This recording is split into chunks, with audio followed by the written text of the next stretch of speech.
Quiero pedirles un momento que saquen la hoja o las hojas que son verdes y rojas. Están escritas en letras verdes y rojas.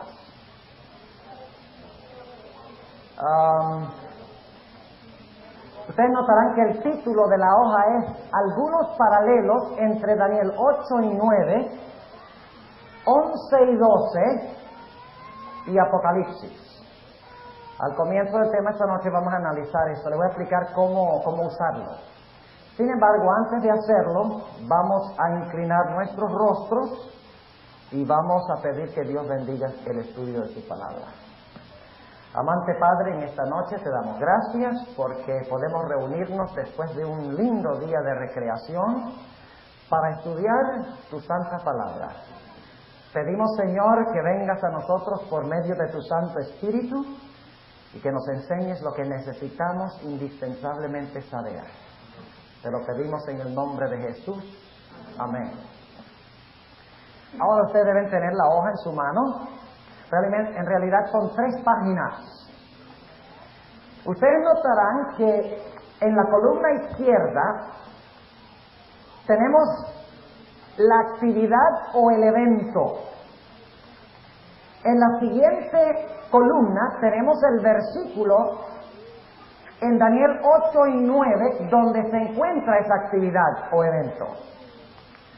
Luego en la siguiente columna tenemos donde se encuentra esa actividad o evento en Daniel 11 y 12.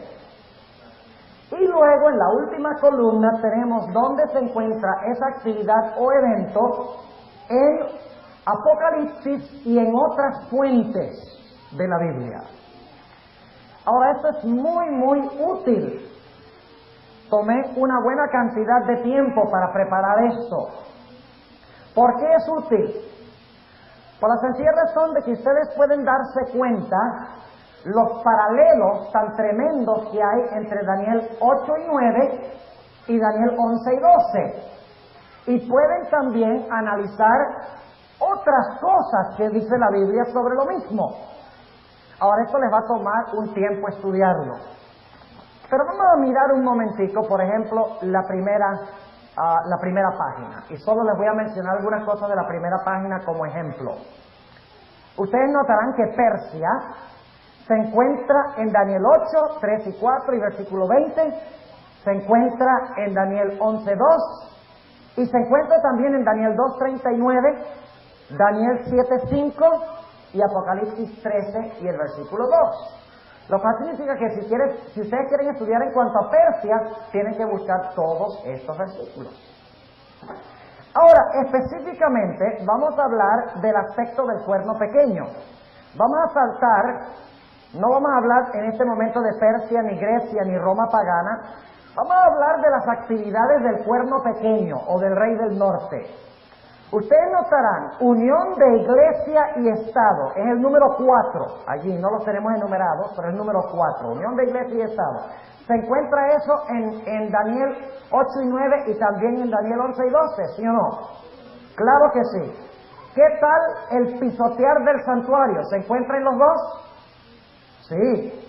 ¿Qué tal quitar el continuo? ¿Se encuentra en los dos? Sí. ¿El quebrantar el príncipe del pacto está en los dos? También. ¿La abominación espantosa también se encuentra en los dos?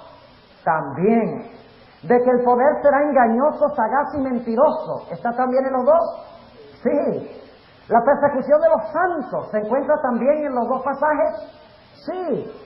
¿El hecho de que será prosperado y le irá bien se encuentra también en los dos? Claro que sí. El hecho de que se engrandecerá también está en los dos.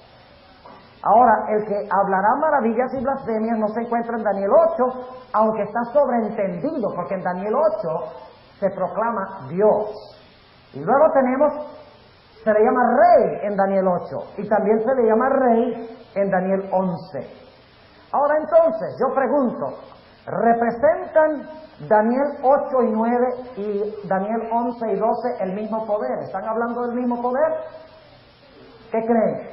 Claro que sí, no hay duda alguna. Ahora quiero mencionar, antes de entrar a estudiar Daniel 11 y el versículo 31, Y vamos a tener que avanzar rapidito esta noche porque tenemos mucho que decir y estamos un poquito atrasados, pero tal vez aunque no podamos interpretar todas las frases y todas las palabras, ustedes ya saben más o menos cuál es la estructura. Pero en el libro de Daniel encontramos diferentes énfasis. Ustedes recuerdan que hay 4 bosquejos proféticos en Daniel, ¿verdad? El primero está en Daniel, ¿qué? Daniel 2. ¿Dónde está el segundo? Daniel 7, muy bien. ¿Dónde está el tercero? El tercero está en Daniel 8 y 9, porque el 9 es parte del 8. Las 70 semanas, que son la primera parte de los 2300 días que se menciona en el capítulo 8, están en el capítulo 9. Y luego, ¿cuál es el cuarto bosquejo? Daniel 11 y 12. Muy bien. Ahora escuchen lo que les voy a decir. Cada bosquejo enfatiza una obra diferente de Jesús. Enfatiza a Jesús de una forma distinta cada bosquejo. Se complementan, no se contradicen, pero cada bosquejo, Daniel 2, Daniel 7, Daniel 8 y 9 y Daniel 11 y 12, enfatizan alguna función especial del Señor Jesús. Si ustedes leen Daniel 2, encontrarán que el énfasis en Daniel 2 es de Cristo como el Rey de Reyes y el Señor de Señores. No hay duda, porque se menciona vez tras vez la palabra reino, un reino que no se corromperá, un reino que durará para siempre. El énfasis es que Cristo vendrá sobre las nubes a la tierra y establecerá un reino que nunca será corrompido. El énfasis en Daniel 2 es que Jesús es Rey. Ahora, el énfasis en Daniel 7 es que el Señor Jesucristo es juez. Ese es el énfasis, la función de Jesús, es que Jesús es juez. Y ustedes dicen, bueno, ¿cómo sabemos eso? Por la sencilla razón de que cada vez que el Señor Jesucristo va ante su Padre para recibir el reino, se enfatiza en el contexto de que el juez se sentó, los libros se abrieron, el juicio fue dado en favor de los santos. Ustedes pueden leerlo ahí en el capítulo 7. El énfasis es, Jesús es juez. Para que Jesús pueda ser rey, Él tiene que ser ¿qué? Él tiene que ser juez. El énfasis de Daniel 8 y 9 ya no es sobre Jesús como rey ni como juez. El énfasis en Daniel 8 y 9 es de que Jesús es nuestro sumo sacerdote. Nuestro sumo sacerdote. Porque todas las palabras que se usan, se habla de pisotear el santuario, se habla de quitar el continuo, se habla de pisotear al príncipe del pacto, al príncipe de la hueste. Todo lo que sucede, se habla de la abominación asoladora. Todo lo que sucede tiene referencia con el santuario. Y ahora escuchen algo que les voy a decir, muy importante. ¿Por qué razón en Daniel 8 solamente se encuentran 2 bestias, mientras que en Daniel 7 tenemos 4? Esperaríamos que si Daniel 8 y 9 son paralelos a Daniel 7, entonces si Daniel 7 tiene 4 bestias, Daniel 8 debería tener ¿qué también? 4 bestias. Pero no hay 4 bestias. Babilonia no está, y ya les expliqué por qué. Pero hay un carnero que representa Medo-Persia, hay un macho cabrío que representa Grecia, y luego el cuerno pequeño que representa 2 fases de Roma, Roma pagana y Roma papal. ¿Por qué solamente 2 bestias? Les voy a explicar por qué. ¿Qué clase de bestias tenemos en Daniel 7? ¿Qué clase de bestias tenemos en Daniel 7? Bestias salvajes. Exactamente. Bestias salvajes. De rapiña. ¿Y qué es lo que hacen estas bestias? Se devoran una a la otra. El énfasis de Daniel 7 es que el Señor Jesucristo juzgará a las naciones. Pero el énfasis de Daniel 8 es el santuario. Ahora, ¿cuáles eran los 2 animales que se sacrificaban en el santuario? Uno en el servicio diario y el otro en el servicio anual. En el servicio diario se sacrificaba el cordero macho que se conoce como carnero. Y en el servicio anual se celebraba un qué. No se celebraba, pero se mataba a un qué. A un macho cabrío. O sea que los animales de Daniel 8 indican que Daniel 8 está en el contexto de qué. Del santuario.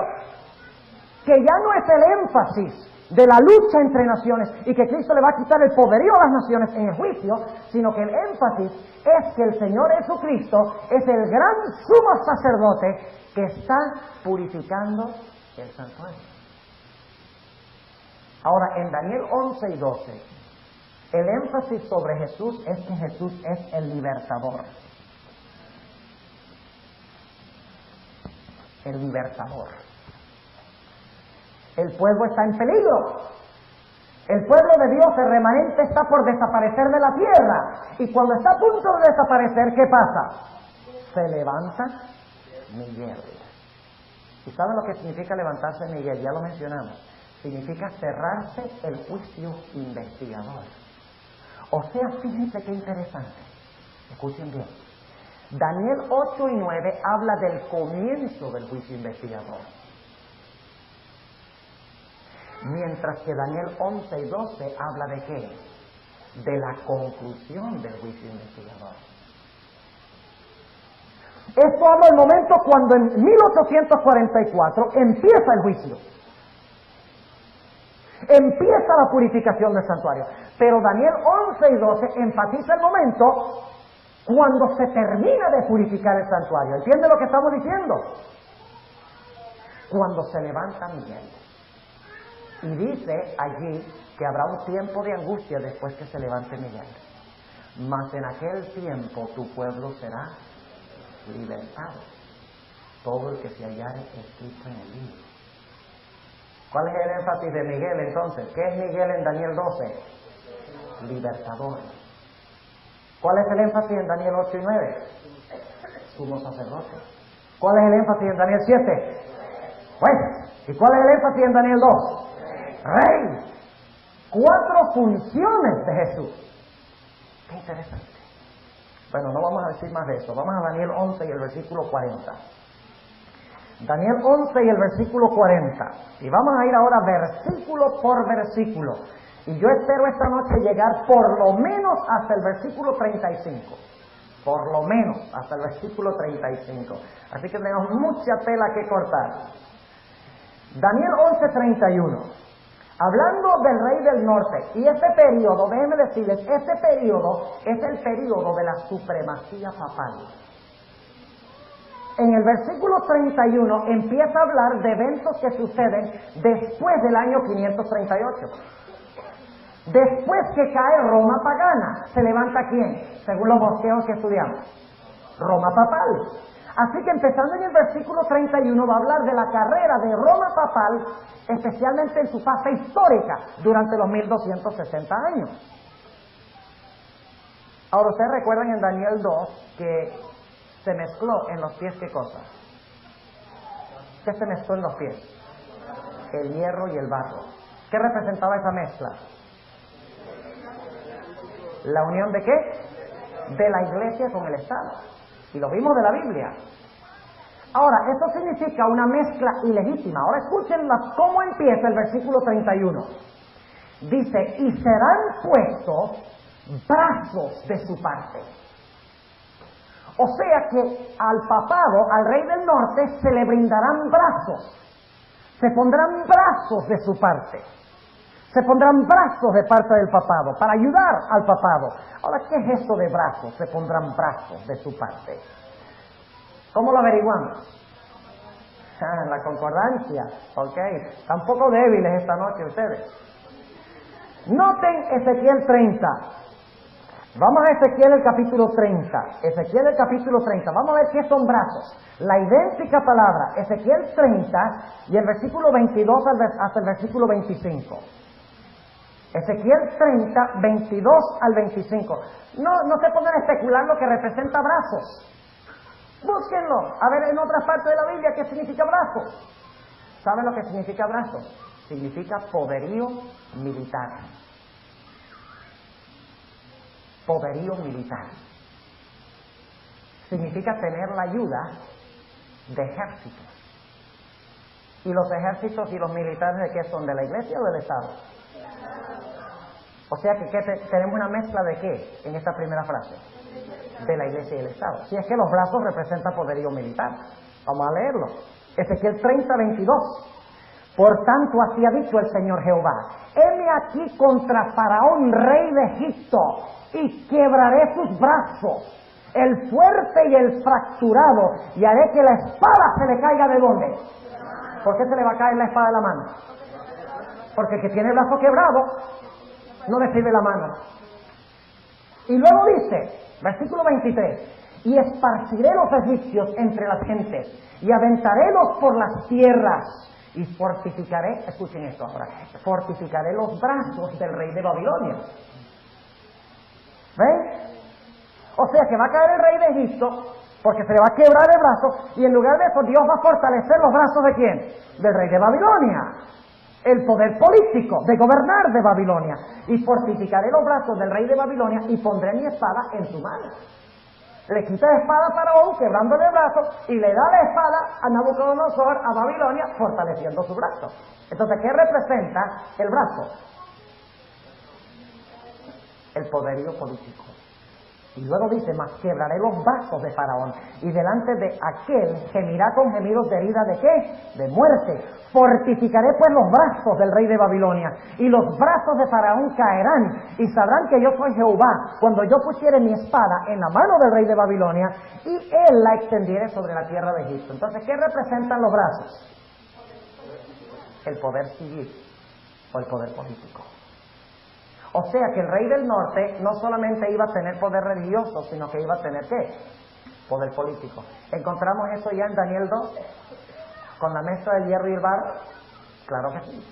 Lo encontramos en Daniel 7 con el cuernito ese religioso que se levantó entre los 10 políticos. Sí. Lo encontramos en Daniel 8, donde se extiende el cuerno horizontalmente por toda la tierra, pero de repente se mete con Dios en el cielo. Sí. Entonces lo encontramos también en Daniel 11. Sí, pero se expresa de una forma distinta. Serán puestos brazos de su parte. Ahora, sigamos, dice, serán puestos brazos de su parte y contaminarán el santuario de la fortaleza. ¿Cuál santuario? Les pregunto algo, ¿el cuerno pequeño de Daniel 8 contaminó el santuario? Vamos a leerlo. Daniel 8. Y el versículo, empezando en el versículo 11. Aún contra el príncipe de la fortaleza se engrandeció, y por él fue quitado el continuo sacrificio, y el lugar de su santuario fue echado ¿qué? Por tierra. Ahora, si el lugar, escuchen bien, si el lugar de su santuario fue echado por tierra, es porque el santuario estaba ¿dónde? A ver, ¿qué pasa? Si el lugar del santuario es echado por tierra, significa que estaba ¿dónde? En el cielo. Ustedes no pueden echar por tierra lo que está en la tierra. El lugar fue echado por tierra. Y luego noten lo que dice el versículo 12. Y el ejército fue entregado a causa de la prevaricación sobre el continuo sacrificio, y echó por tierra la verdad e hizo cuanto quiso, y sucedióle prósperamente. Y oí un santo que hablaba, y otro de los santos dijo a aquel que hablaba: ¿hasta cuándo durará la visión del continuo sacrificio y la prevaricación asoladora que pone el santuario y el ejército para ser hollados?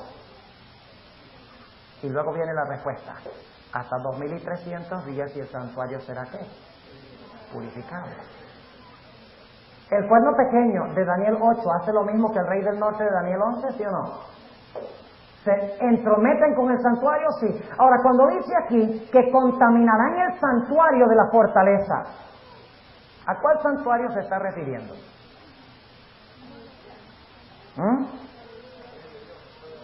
Recuerde que esto está hablando de la Edad Media, ¿correcto? ¿Cuál santuario había en la tierra durante la Edad Media?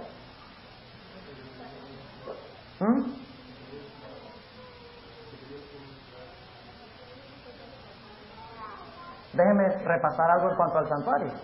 ¿Ustedes recuerdan el santuario en el desierto, el tabernáculo en el desierto? ¿Lo recuerdan? Ese tabernáculo fue clausurado en los días de Salomón. Y luego Salomón, ¿qué construyó? El templo. Y luego vino Nabucodonosor, ¿y qué hizo con el templo? Lo destruyó. Después de 70 años en Babilonia, el pueblo regresó a su tierra. ¿Y qué hizo? Reconstruyó el templo. Y Herodes dedicó 46 años, según dice el Nuevo Testamento, para embellecer ese templo, y ahí fue que caminó Jesús. Pero cuando los judíos rechazaron a Cristo, vinieron los ejércitos romanos en el año 70, ¿y qué hicieron? Destruyeron, no quedó ni piedra sobre piedra. O sea que ¿cuándo fue destruido el santuario en la tierra? El último santuario que existió en la tierra, en el año 70. Pero aquí está hablando de un poder que existe empezando en el 538. ¿Dónde tiene que estar el santuario? En el cielo. Porque en la tierra no había uno. ¿Cuánto entienden lo que estamos diciendo? Tiene que estar en la tierra.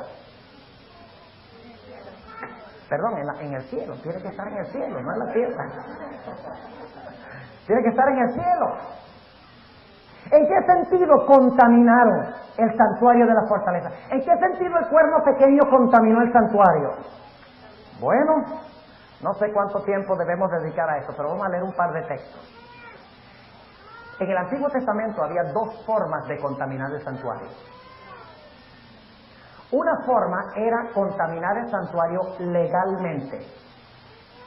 La otra forma era contaminar el santuario ilegalmente. La contaminación del santuario legalmente era cuando una persona venía con un cordero, le colocaba las manos encima y confesaba su pecado, el pecador mataba al cordero, el sacerdote tomaba la sangre que llevaba ahora el pecado, la culpa del pecado, y llevaba esa sangre y la rociaba en el lugar santo, depositándola en el santuario. De esa forma el santuario era contaminado. Y el pecador se podía ir a su casa diciendo aleluya, estoy libre, porque ya el pecado no estaba sobre él, sino estaba ¿dónde? En el santuario. Y eso es lo que pasa con nosotros, cuando confesamos nuestros pecados, Jesús lo que hace es meterlos arriba en el santuario. Pero algún día, ¿ustedes creen que ese santuario se va a quedar sucio para siempre? ¿Dios va a tener un santuario sucio para siempre? ¡Oh, no! Eso es lo que hace en el día de expiación. Eso es lo que hace cuando terminan los 2300 días. Empieza a sacar los pecados que fueron metidos. Y finalmente, cuando haya examinado todos los casos, el Señor Jesucristo toma esos pecados que fueron cometidos legalmente y que fueron metidos en el santuario legalmente por medio de la sangre. Él toma todos esos pecados y los coloca sobre el originador, el instigador y el responsable, sobre Azazel. Pero solamente los que han sido metidos ¿cómo? Legalmente. ¿Y los que entraron ilegalmente? Déjenme preguntarles, ¿ustedes creen que los pecados que cometen los impíos también son registrados en el santuario? Claro que sí. No solo los pecados de los penitentes son registrados, sino los pecados de los impenitentes también. Pero ¿cómo entraron los pecados de los impenitentes al santuario? La única forma legal de entrar los pecados es a través de ¿qué? A través de la sangre. Porque sin derramamiento de sangre no hay remisión de pecados. Pero los que cometen pecado abierto contra Dios, y vamos a leer algunos versículos ahora, como idolatría, como ofrecer sus hijos a Moloch, como pisotear el sábado del Señor. Oh, su pecado entra al santuario, sí, y contamina el santuario. Pero fíjense lo que pasa. En vez de recibir Azazel, los pecados de esas personas, como ellos no los metieron al santuario a través de la sangre, ellos sufrirán la pena, ellos mismos. ¿Cuántos entienden lo que estamos diciendo? Ok. Y ese es todo un tema, mire. Ahí está 2 cassettes en la serie sobre el santuario, que ya no hay, así que no es una propaganda. Hay 2 cassettes sobre cómo Dios se encargaba del problema del pecado y cómo soluciona finalmente el problema del pecado. La mayoría de las iglesias solamente tienen una perspectiva limitada de cómo se resuelve el problema del pecado. Dicen, oh sí, yo confesé mi pecado, Cristo lo tomó, aleluya. El pecado cuesta más que eso. Porque cuando Dios me quita mi pecado, yo sí puedo decir aleluya. Cuando yo lo confieso y me limpia, yo puedo irme contento a la casa saltando, aleluya. Pero el problema ahora lo tiene Dios, porque tiene un santuario contaminado. Por eso Dios tiene que ¿qué? Purificarlo. Tiene que sacar esos pecados de ahí.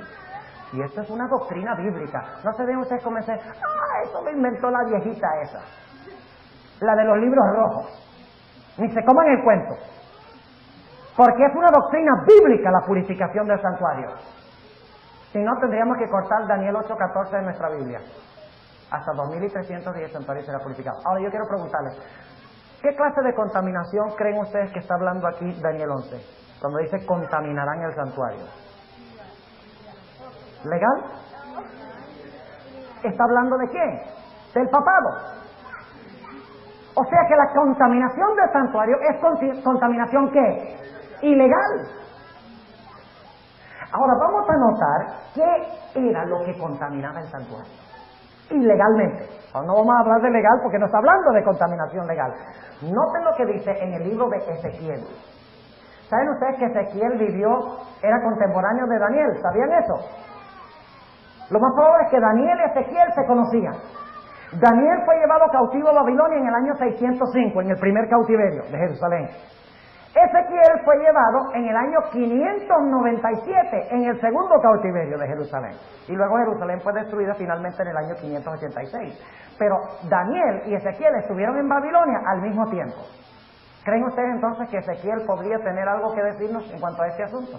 De lo que significa contaminar el santuario. ¿Si eran contemporáneos? Yo creo que sí. Vamos al libro de Ezequiel. Y el capítulo 23. Y ustedes entienden mi frustración en tratar de cubrir todo esto. Ahora, es imposible, es inagotable lo que tenemos que estudiar de Daniel 11. Por eso tienen que darme más tiempo. Ok, note lo que dice aquí en el libro de Ezequiel, el capítulo 23. Tengo como 15 versículos que quisiera leer, pero vamos a leer Ezequiel 23 y vamos a leer empezando en el versículo 37. Ezequiel 23 y el versículo 37. Y escuchen bien qué es lo que contamina el santuario ilegalmente. ¿Entienden lo que quiero decir por ilegalmente? Ok, dice en el versículo 37. Versículo 36. Y díjome Jehová, hijo del hombre, ¿no juzgarás tú a Ahola y a Aholiba y les denunciarás sus ¿qué? Sus abominaciones? Porque han adulterado. La Iglesia Católica estaba adulterando durante la Edad Media. Fornicando, sí. ¿Qué significa fornicación? Fornicación espiritual, claro que sí. Y hay sangre en sus manos. ¿La Iglesia Católica derramó sangre inocente durante la Edad Media? Sí. ¿Y han fornicado con sus ídolos? La Iglesia Católica es una iglesia idólatra. ¿Sí o no?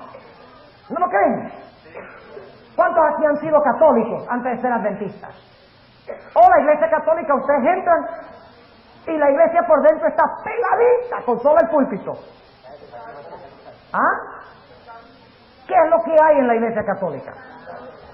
Está lleno de santos y de reliquias y de imágenes. Idolatría.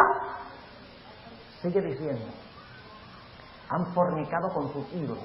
Ya tenemos en la lista ¿qué? Adulterio, derramamiento de sangre inocente, fornicación, y aún sus hijos que me habían engendrado hicieron pasar por el fuego quemándolos. Y usted dice, pero la Iglesia Católica no hizo eso. Y es verdad que la Iglesia Católica no lo hizo literalmente, pero saben ustedes, tenemos que analizar por qué los padres quemaban a sus hijos en el Antiguo Testamento. Ellos tenían el concepto de que Dios es un Dios tirano y sanguinario, que se siente en su trono y tiene en sus manos rayos que son lanzas en la mano de Dios, y que Dios está esperando nada más ver que un pecador se desvíe de Dios, y cuando se desvía de Dios, ¡pum!, le tira el rayo y lo mata. Si ustedes no creen eso, recuerda a Martín Lutero. Un día estaba caminando y cayó un rayo y dice, ¡ay, Señor, me vuelvo un monje! ¿Sí? Por eso se volvió un monje, por susto, no por gusto.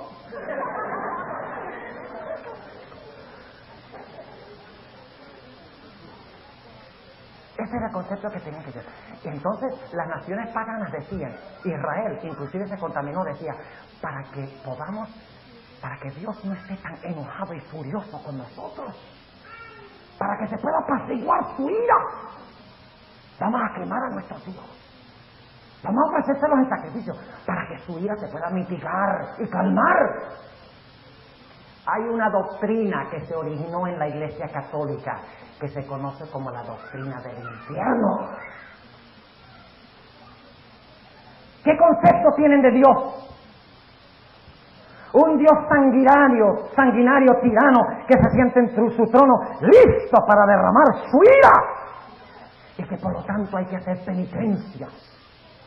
Porque si no, Dios te va a quemar por los siglos de los siglos. Hay que hacer penitencias, hay que hacer peregrinajes, hay que pagar dinero. Ahora entienden lo que significa ofrecer los hijos. El problema es el concepto falso de Dios. ¿Qué concepto tienen ustedes de Dios? Saben que en la iglesia adventista hay dos extremos ahora. Un extremo dice: hola papito, demasiado frescos con Dios.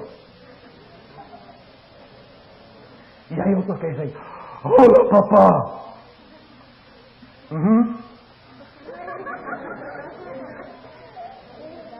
Tenemos que tener un equilibrio. Dios es el alto y sublime. Por eso es que le dijimos que no mastiquen chicle aquí y que vengan bien vestidos acá, porque Dios es el alto y el sublime, cuyo nombre es santo. Pero también es el que viene como un padre a habitar con el humilde y contrito de corazón. ¿No es la misma relación que tenemos con nuestros padres? ¿No le debemos respeto a nuestros padres? Claro que sí, pero ¿los amamos al mismo tiempo? La imagen de Dios es muy importante. Bueno, ahí se nos fueron 5 minutos más. Versículo 38. Aún esto más me hicieron. Contaminaron mi... ¿Cómo? La idéntica expresión. Contaminaron mi santuario en aquel día. ¿Y qué más? Y profanaron mis sábados. La Iglesia Católica no hizo eso.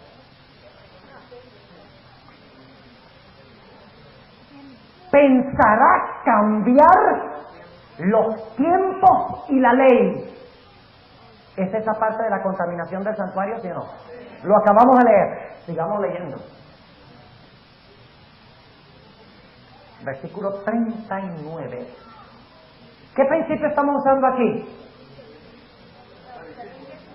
¿La Biblia se explica? ¡Hola! Ok, muy bien. Versículo 39. Pues habiendo sacrificado sus hijos a sus ídolos, entrábanse, escuchen esto, entrábanse en mi santuario el mismo día para contaminarlos. ¿Qué clase de contaminación? ¿Legal o ilegal? Ilegal. Los pecados no entraron a través de la sangre, pero Dios los registra igual. Y he aquí, así hicieron en medio de mi casa. Y cuanto más que enviaron por hombre. Ahora escuchen. No pierdan esto. Que el pecado de los pecados es mezclarse con las naciones circundantes, en vez de tener a Dios como su único marido. Dice, y cuanto más que enviaron por hombres que vienen de lejos, a los cuales había sido enviado mensajero. Y aquí vinieron. ¿Quiénes eran estos hombres? Los gobernantes de otras naciones. Y por amor de ellos, de estos dirigentes de otras naciones, dice, te lavaste y alcoholaste tus ojos. Alcoholaste significa pintar. ¿Sí? ¿Quiénes son los que se pintan? ¿Los hijos de Dios?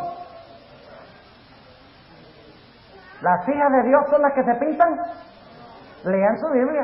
¿Saben la primera vez que habla de que alguien se pintó en la Biblia? Jezabel. ¿Y saben por qué ella se pintó? Ay, no sé si... Bueno, vamos a decirlo de todas maneras. ¿Saben por qué se pintó? Ustedes recuerdan que Acab había muerto en la viña de Nabot. Y ahora Jehú iba a visitar a Jezreel, donde se encontraba Jezabel. Y Jezabel había quedado viuda. Y ella dice, no, yo no me quedo viuda. Yo usé a Acab, el rey, y ahora voy a impresionar a Jehú y seguir usando el gobierno para lograr mis propósitos y destruir a los hijos de Dios y perpetuar mi religión. Yo no veré llanto ni tampoco viudez, dice Jezabel. Y por lo tanto, cuando ella oyó de que venía Jehú, ella dice, me voy a poner bien bonita para impresionar al rey. Y entonces dice la Biblia que se pintó los ojos con antimonio, que hoy en día se llama, ¿cómo? Eyeshadow. Se llama eyeshadow hoy. Yo no sabía eso, aprendí algo nuevo esta noche. Eyeshadow. Y dice que se engalanó y se arregló bien bonita y se asomó a la ventana. Y aquí viene Jehú. Y entonces Jezabel dice, ¿le ha ido bien a Jehú, quien mató a mi señor? Fíjense, ¿le ha ido bien al que mató a mi marido?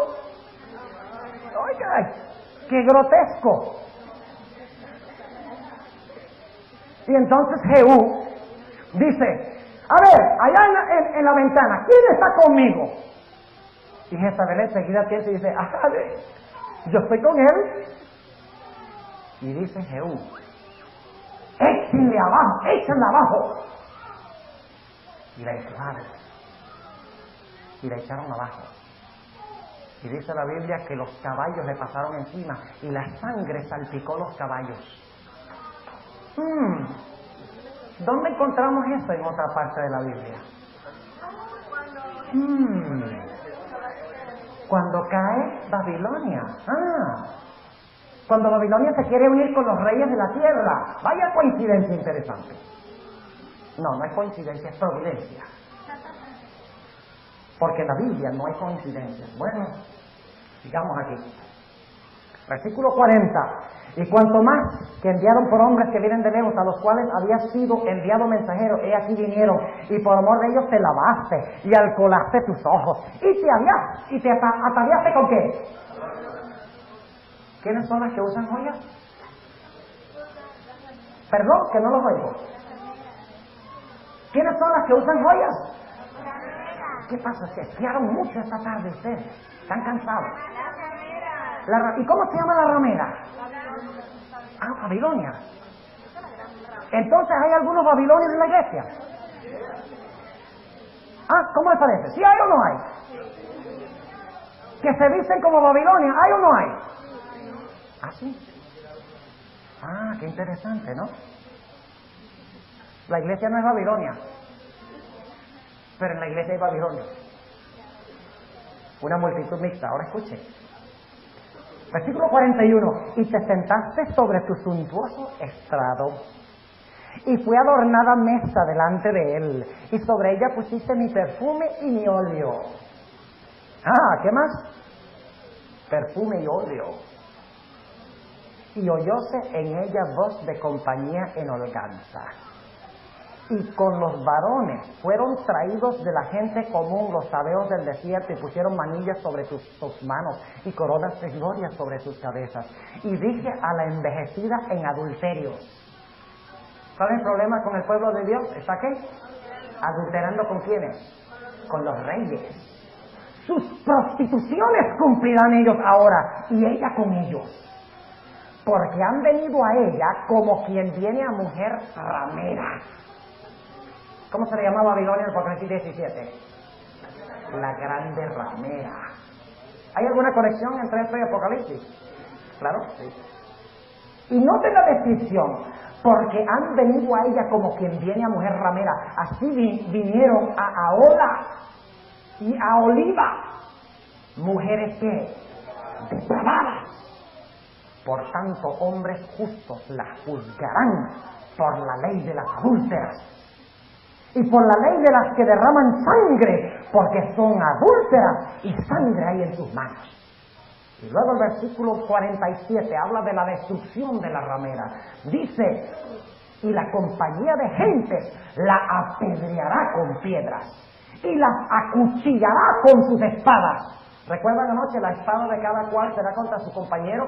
Las espadas que eran para destruir el pueblo de Dios, ¿destruirán a quién? A la ramera Babilonia. Dice, matarán a sus hijos y a sus hijas, y sus casas consumirán ¿con qué? Con fuego. Y Apocalipsis 18 dice que Babilonia será quemada ¿con qué? Con fuego. Ahora entonces, ¿qué es contaminar el santuario? Idolatría. ¿Qué más? Derramar sangre inocente. ¿Qué más? Fornicación con los reyes de la tierra. ¿Qué más? Adulterar la doctrina. Muy bien. ¿Qué más? Pisotear el santo sábado. Todo eso es contaminar. ¿Recuerdan? ¿Lo leímos o no? ¿Que es contaminar el santuario, sí o no? Claro que sí. Ahora entienden cómo se aplica eso al cuerno pequeño. ¿Es culpable el cuerno pequeño en todo lo que estudiamos en este momento? Claro que sí. Lo hizo durante la Edad Media y lo hará de nuevo. Ahora, vamos otra vez a Daniel 11. Y ya el tiempo se nos fue. Y nada más vamos por la mitad del versículo 31. ¿Y quitarán qué cosa? El continuo sacrificio. La palabra sacrificio no está. ¿Recuerdan lo que les dije esta mañana? Saquen la hoja anaranjada. Y no voy a poder leer todos los versículos porque es imposible. El tiempo no alcanza, por eso lo puse en la hoja, para que ustedes lo puedan estudiar. Fíjense lo que dice la sierva de Dios, en la cita que se encuentra bajo el número 1, en esta página anaranjada. Dice ella, entonces vi, en relación con el continuo, que la palabra sacrificio había sido provista por la sabiduría humana y no pertenece al texto, y que el Señor dio el sentido correcto a los que proclamaron que había llegado la hora del juicio. ¿Qué dice la sierva de Dios? Que la palabra sacrificio no es parte de ¿qué? No es parte del texto. Ahora, ¿qué es el continuo? Primero, el continuo es el sacrificio diario que se ofrecía en el atrio por el pecador, mañana y tarde. ¿La Iglesia Católica ha instituido un falso sacrificio? ¿Cómo se llama ese sacrificio? La misa. ¿Saben ustedes que la Iglesia Católica enseña que en cada misa en todo el mundo, cuando el sacerdote pronuncia las palabras "Hoc est corpus meum", este es mi cuerpo, que en ese pan o en esa hostia se encuentra Cristo completo? O sea que si se celebran 10.000 misas, están sacrificando a 10.000 Cristos. Porque en la hostia se encuentra Cristo completo y total. Y no solo eso, no solo la hostia que tiene el sacerdote, sino que cada hostia que le dan a los feligreses también tiene al Cristo completo. O sea que puede multiplicar miles y poner millones de personas que comulgan. Un falso sacrificio. En vez de mirar al sacrificio en la cruz, ¿qué mira el católico? El falso sacrificio de la misa. ¿Entienden? O sea que el papado quitó ¿qué cosa?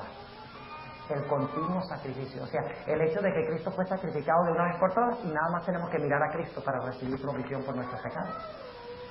Pero, noten, también dice la Biblia que la palabra tamid, continuo, se refiere también a los panes de la proposición que se encontraban en el lugar santo. ¿Qué representa el pan en la Biblia? Cristo y ¿qué cosa? La palabra de Dios. Fíjense lo interesante. Cristo está personalmente en el cielo, pero en la tierra está escrito en un libro. Nosotros estamos personalmente en la tierra y en el cielo estamos escritos en un libro. O sea que yo estoy espiritualmente donde no estoy personalmente. Ahora fíjense, el pan representa la palabra de Dios. ¿Qué puso la Iglesia Católica en lugar de la palabra de Dios?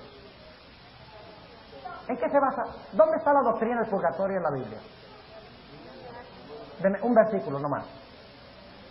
¿Dónde se encuentra la doctrina de que María ascendió al cielo corporalmente? ¿Dónde está en la Biblia que María es mediadora de los pecadores, o la auxiliadora. Ave María, Madre de Dios, ruega por nosotros pecadores, ahora en la hora de nuestra muerte. Amén. ¿Dónde dice que María debe rogar por los pecadores? La Biblia dice que Cristo ruega por los pecadores. ¿Dónde dice la Biblia que los pastores deben ser célibes? Gracias a Dios, en ninguna parte, ¿no? ¿Ah? ¿Dónde enseña la Biblia estas cosas? A ver, en ninguna parte. Entonces la Iglesia Católica se basa sobre ¿qué? Quitó el pan continuo. La Biblia. También la palabra continuo se usa para el candelabro. ¿Qué es el candelabro? ¿Qué daba el candelabro? Luz. ¿Y cómo se llama la Edad Media? Las edades oscuras. Porque la iglesia no está dando ¿qué? Luz. ¿Saben por qué? Cuando Cristo, escúchenme, cuando Cristo se fue al cielo, Él les dijo, yo les mando otro consolador. ¿Y quién es ese consolador? Cristo. Pero entonces el Papa dice, no, ese no es Cristo, Cristo soy yo. El Papa dice eso. ¿Él acaso no dice que es Vicarius Filii Dei? Que es Cristo en la tierra. Eso lo enseña la Iglesia Católica. Les voy a leer citas mañana. Citas tremendas de fuentes católicas que dicen eso. Él dice, el Papa dice que Él es Cristo en la tierra. Entonces el pobre Espíritu Santo se quedó sin trabajo. O sea que el Papa usurpa el lugar del Espíritu Santo en la tierra. Y por eso durante la Edad Media había poco Espíritu Santo. Porque en vez de la iglesia depender del Espíritu Santo, que es representado por el candelabro, dependía de un hombre en el planeta Tierra. ¿Me estoy haciendo claro? También se le llama al altar de oro o al altar de incienso el altar continuo. Ven que la palabra continuo es mucho más abarcante que solo el sacrificio. ¿Quién intercedía en el altar en el Antiguo Testamento? El sacerdote. ¿Quién es nuestro único intercesor? Tenemos un intercesor entre Dios y los hombres, Jesucristo, hombre. 1 Timoteo 2:5. ¿Cuántos intercesores? Uno. ¿Recuerda la escalera de Jacob? ¿Cuántas partes tiene una escalera? ¿Cuántas partes tiene una escalera? ¿Cuántas partes claves tiene una escalera? ¿Dos o tres? Dos. La parte de arriba y la parte de abajo, porque si algunos dicen no, tres. La parte de arriba, la de abajo y la del medio. Es que si ustedes no tienen la de arriba y la de abajo, no van a tener la del medio. ¿Verdad? O sea que una escalera tiene que estar plantada en la tierra y tiene que alcanzar hasta el lugar donde se quiere llegar. Y la escalera representa ¿a quién? A Jesús. ¿Por qué Jesús puede representarnos ante el Padre? Porque Él es hombre con los hombres y es Dios con Dios. Por eso los sacerdotes humanos no alcanzan. Porque es que los pobres no tienen sino la parte de abajo. Ellos no son dioses. Son solo hombres. Por lo tanto, no nos pueden llevar a Dios porque no son Dios. Ni tampoco nos pueden traer a Dios a nosotros porque ellos no son Dios. Son meros hombres. ¿Entienden lo que estamos diciendo? Sin embargo, la Iglesia Católica dice que usted tiene que confesarle sus pecados ¿a quién? Al sacerdote. Y tiene que pedir la ayuda ¿de quién? De María y de los santos. Ahora fíjense lo interesante. En el velo, entre el lugar santo y el lugar santísimo, había ángeles en el velo, bordados, subiendo y bajando por el velo. ¿Qué significa eso? Significa que cuando la gente cuando el sacerdote mezclaba el incienso y lo ponía sobre el altar, el humo subía por el velo, así, y pasaba al lugar santísimo, a la presencia de Dios. Significaba de que los ángeles llevan nuestras peticiones a Dios. Y traen la respuesta de Dios de regreso a nosotros. Por eso dice que por la escalera subían y bajaban ángeles. ¿Entienden? Pero yo les digo una cosa. Y es eso. Si en realidad es María y los santos y los sacerdotes los que hacen ese trabajo, los pobres ángeles se quedaron sin trabajo. ¿Sí o no? Así que la Iglesia Católica dejó al Espíritu Santo sin trabajo y dejó también a los ángeles sin trabajo. Porque puso un falso sacrificio, un falso sacerdocio, ¿dónde? En la tierra. Echó por tierra, ¿qué cosa? El santuario y el continuo. ¿Cuántos entienden lo que estamos diciendo? ¿Vamos bien? ¿Terminamos aquí? ¿O vamos 5 minutos más? Yo creo que quiere ir a jugar. Vamos 5 minutos más. Ahora, podemos terminar la lista, pero el principio es el mismo. El sacerdote también se llamaba el sacerdote continuo. ¿Quién es el que continuamente intercede por nosotros? Lean Hebreos 7:26, dice que Él continuamente intercede por nosotros. Jesús. La ofrenda de harina se conocía como la ofrenda tamid, el pectoral del sacerdote, donde estaban las 12 piedras, que significa que Israel está muy cerca del corazón de Dios. ¿E Israel? ¿Qué es Israel hoy? La iglesia.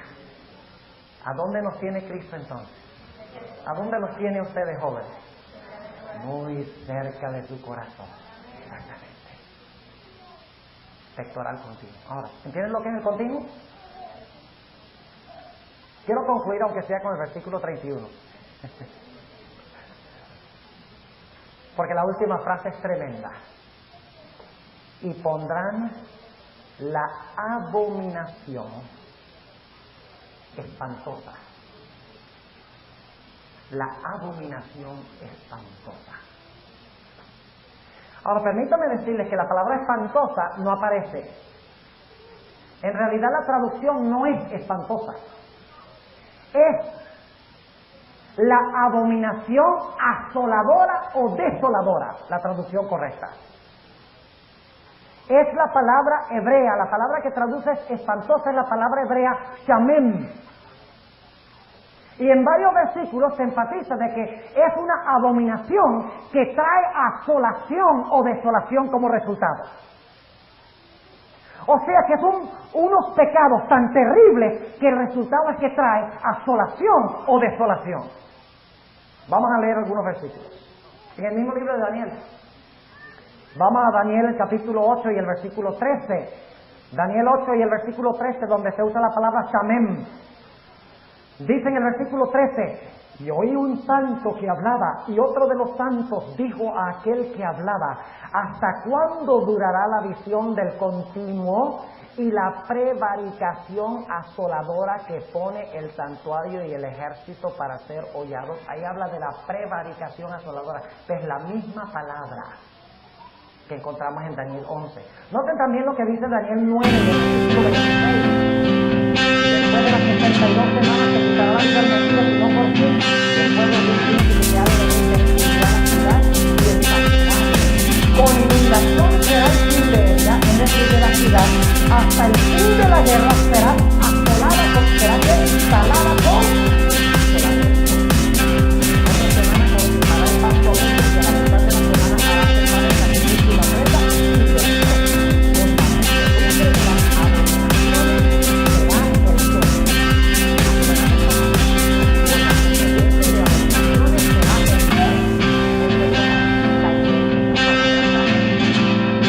pero me traducen también 11 con la palabra espantoso.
y la ciudad sobre la cual se va a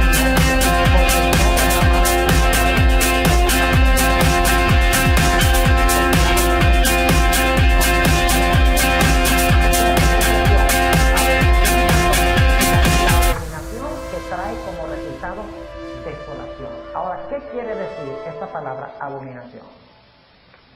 Nada más le voy a mencionar cómo define la Biblia la palabra abominación. ¿Ok? Número 1. Adorar ídolos es abominación a Jehová. Deuteronomio 7, 25 y 26. ¿Qué es abominación a Jehová? Adorar ídolos. ¿La Iglesia Católica es culpable de eso? Bien, culpable en el punto número 1. Número 2. Abominación significa tratar de consultar a los muertos. Deuteronomio 18, 9 al 12. ¿La Iglesia Católica procura hablar con los muertos? ¿Sí o no? ¿Acaso no le ora a los santos? ¿Quiénes son los santos? ¿Acaso no son los que murieron? Claro que sí. La Iglesia Católica cree en el espiritismo. Cuando el Papa Juan Pablo II visitó a Brasil, ustedes que saben que en Brasil practican mucho el vudú, ¿verdad? Vuduismo. El Papa dijo, bueno, yo no voy a condenar el vudú, sencillamente tenga mucho cuidado de no irse a los extremos. Así les digo. La Iglesia Católica está llena de espiritismo, velas para los muertos, limosnas para los muertos, misas para los muertos. No consultará el pueblo a su Dios, dice en este pasaje. Espiritismo. Un concepto erróneo del estado de los muertos es abominación a Jehová. ¿Es culpable la Iglesia Católica en el segundo punto? Claro que sí. Tercero, rehusar escuchar la ley de Dios. Proverbios 28:9. El que aparta su oído de escuchar la ley, aún su oración es abominación. Enseña la Iglesia Católica que debemos guardar la ley toda, completa. ¿Cuál mandamiento pasa por alto? El segundo. El cuarto. ¿Y qué hace con el segundo? Lo saca. Y el décimo lo divide en 2. Y el que quebranta uno, ¿lo quebranta cuánto? ¿Importa que la persona quiebre 10? ¿O es suficiente quebrar uno? Uno solo. Léenlo en Santiago 2 y el versículo 9 y 10. Con uno basta. Con uno se van a condenar. ¿La Iglesia Católica es culpable en este punto? Ajá.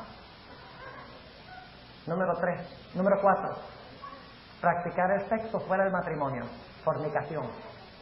Adulterio. ¿Qué es fornicación y adulterio espiritual? A ver, ¿qué es fornicación espiritual? ¿Con quién debe estar casada la iglesia? ¿Y solo con quién? ¿Pero qué hace la Iglesia Católica? Se casa con todos los reyes de la tierra. Y le dice a los reyes, mira, tú tienes que convertir a la gente porque Cristo no puede.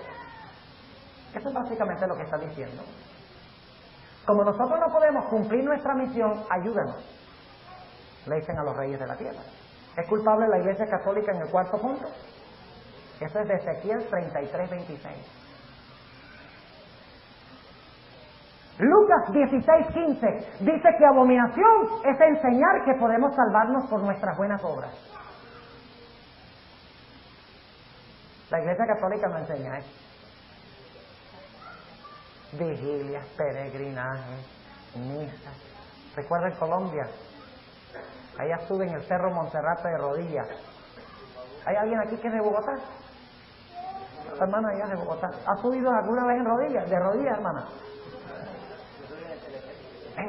En penitencia. Calibuga también, claro que sí. Fíjense, ¿por qué lo hacen? Porque ellos creen que haciéndolo ganan ¿qué? Méritos con Dios. Se queman menos en el purgatorio o en el infierno. ¿Es culpable la Iglesia Católica en ese aspecto? Sí. Número 6. Lean los versículos. No crean que es que la palabra abominación no aparece en estos versículos, aparecen toditos, la misma palabra abominación. Número 6, Deuteronomio 14:13. Enseñar que podemos comer carne de puerco.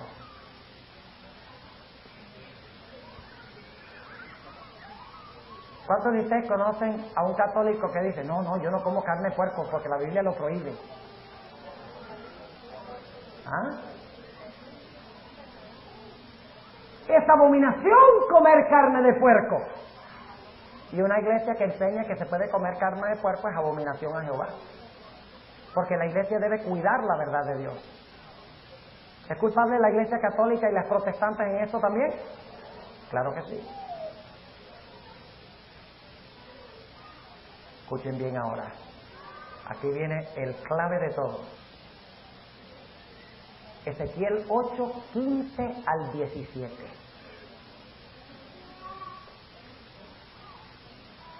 Es abominación adorar el sol. ¿Escucharon lo que dije? ¿Qué es abominación? Adorar el sol. ¿Qué enseña la Iglesia Católica? Que podemos adorar en el Sunday, un día que Dios no ha establecido para la adoración, el día del sol, 10 solis en el latín. Y finalmente, abominación significa ofrecer los hijos a Molec. Jeremías 32:35. Jeremías 32:35. Ofrecer los hijos en fuego a Molec, al dios Molec.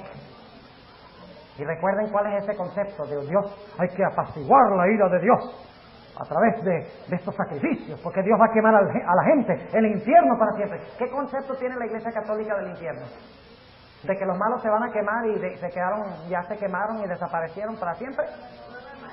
No, enseña un infierno eterno. ¿Qué imagen da eso de Dios? Un Dios sanguinario, un Dios tirano, un Dios que se deleita en el sufrimiento de los pecadores. Yo les pregunto entonces, ¿la Iglesia Católica es culpable en todo eso? Y les pregunto, ¿estas abominaciones van a traer desolación en el mundo? Es la abominación asoladora que trae desolación. ¿Y de dónde sacamos todo esto? ¿De mi cabeza? Jóvenes y hermanos, yo espero que cuando concluya esta semana, y ya no vamos a decir más, vamos a quedarnos. El versículo 31 es el más largo que vamos a estudiar, así que no se asusten. Mañana vamos a cubrir bastante material. Pero hay 4 frases aquí que hay que entender para saber que la Iglesia Católica hizo precisamente esto. El cuerno pequeño hizo esto durante la Edad Media. Si ustedes solo aprendieron una cosa esta semana, una nada más, y no aprendieron más nada, ¿qué me dirían ustedes que es lo que aprendieron? La Biblia se explica sola con una concordancia. ¿Cuántos creen que esta es la lección central que hemos estudiado esta semana? Muy bien. ¿Cuántos creen que la lección central es que creemos en historicismo? Los mismos. ¿Cómo podemos tener 2 lecciones centrales? Bueno, las 2 son centrales. Una lleva a la otra. ¿Entendieron el versículo 31? ¿Cuántos entendieron el versículo 31? Ahora escuchen bien, mañana en la mañana, si ustedes no vienen mañana en la mañana, se van a arrepentir. Porque mañana en la mañana voy a tomar los primeros 10 minutos de la sesión para hablarles un poco más de lo que significa la abominación desoladora. Y les voy a comprobar bíblicamente de que la abominación desoladora está hablando directamente de la ley dominical que se impondrá en los Estados Unidos. Porque la palabra abominación se refiere ¿a qué? A la adoración al sol. Y va a ser fascinante el estudio. En 10 minutos les voy a dar lo que tomo 2 cafés para hacer. Pero les voy a dar la idea, les voy a mostrar que la más grande abominación de todas las abominaciones es imponer la observancia del día del sol y obligar a la gente a guardar ese día. Muy bien. Nuestro tiempo se fue hace tiempo y necesitamos terminar. Vamos a colocarnos de pie y vamos a pedir la bendición de Dios. Amante Padre Celestial, en esta noche te damos gracias que nos has mostrado tan claramente cuál es el poder que se ha opuesto a tu voluntad durante la Edad Media. Sabemos, Señor, que la razón por la cual tú haces esto es porque tú queremos que escapemos de esos poderes. Te damos gracias por tu palabra, que es una lámpara a nuestros pies y una lumbrera a nuestro camino en este mundo lleno de tinieblas. Te pido, Señor, que bendigas a esta preciosa juventud que tú amas y que yo amo. Te ruego, Señor, que tú les ayudes a ver la belleza de tu santo libro, que los ayudes a estudiar, a no perder el tiempo, que los ayudes a seguir tu voluntad como se revela en tu palabra, aunque se desplomen los cielos. Gracias, Señor, por escuchar nuestra oración y por habernos acompañado. En el nombre de Jesús. Amén.